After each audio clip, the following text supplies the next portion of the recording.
এই কিয়ামতের আলামতের মধ্যে আরেকটা আলামত হলো দাজ্জালের আবির্ভাব ঘটবে। পৃথিবীর মধ্যে দাজ্জাল আসবে। দাজ্জাল আসার পর দাজ্জাল মানুষগুলোকে এরকম ভাবে এক হাতে থাকবে জান্নাত আর এক হাতে থাকবে জাহান্নাম। দাজ্জাল বলবে আমার উপরে ঈমান আনো, আমার উপর যদি ঈমান আনো তাহলে এই যে তোমাদেরকে জান্নাত দেখা যায় এই জান্নাতের মধ্যে তোমাদেরকে ঢুকায় দেওয়া হবে, আর যদি আমার উপর ঈমান না আনো তাহলে তোমাদেরকে জাহান্নামের মধ্যে ফেলে দেওয়া হবে। যারা বলবে তোমাকে ঈমান, তোমার উপর ঈমান আনলাম, অর্থাৎ ঈমান যারা আনবে, যাদের ঈমান দুর্বল থাকবে তারা ঈমান আনার সাথে সাথে তাদেরকে সাথে সাথে জাহান্নামের মধ্যে নিক্ষেপ করবেন।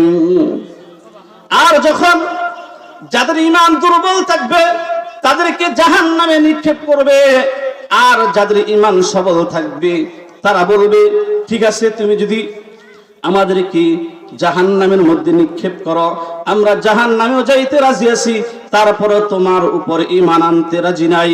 কারণ দাজ্জাল যখন আসবে দাজ্জালের কিছু আকৃতি থাকবে, এর মধ্যে একটা চোখ ডান চোখটা অন্ধ থাকবে, ডান চোখটা এরকম ভাবে থাকবে না অর্থাৎ সমান থাকবে, আর কপালের মধ্যে কাফার লেখা থাকবে। যাদের ঈমান আছে ঈমানদাররা তাকে দেখেই চিনতে পারবে এটা কোনো আল্লাহ হতে পারে না, এটা হলো দাজ্জাল।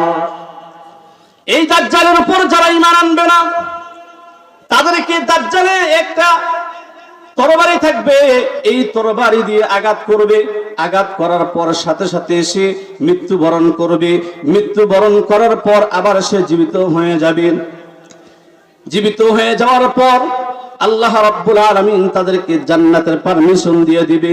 এই দাজ্জালকে একবার অর্থাৎ একেবারে হযরত ঈসা আলাইহিস সালাতু ওয়াস সালাম শেষ করে দিবে দুনিয়ার মধ্যে আইসা। এই দাজ্জাল যখন দুনিয়া থেকে বিদায় হয়ে যাবে কিয়ামতের ময়দান কায়েম হয়ে যাবে।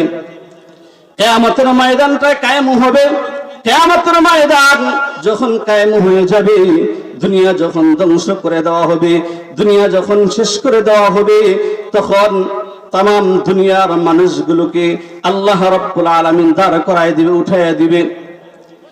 এক পর্যায়ে আল্লাহ রাব্বুল আলামিন হাসরের ময়দানের মধ্যে বসে যাবে বিচারের জন্য।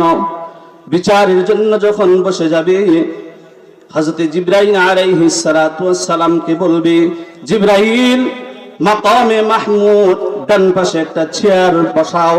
এই চেয়ারটা বসাইয়া জিবরাইল আলাইহিস সালাতু ওয়াস সালাম কে বলা হবে, জিবরাইল যাও নবী মুহাম্মদুর রাসূলুল্লাহ সাল্লাল্লাহু আলাইহি ওয়াসাল্লাম কে আয়নাখানের মধ্যে বসায়া দাও। জিবরাইল আলাইহিস সালাতু ওয়াস সালাম হাসরের মাঠ পুরাটা বিছাইয়া বিছরাইতে বিছরাইতে তন্ন তন্ন করে বিছরাইবে, কোথাও পাবে না।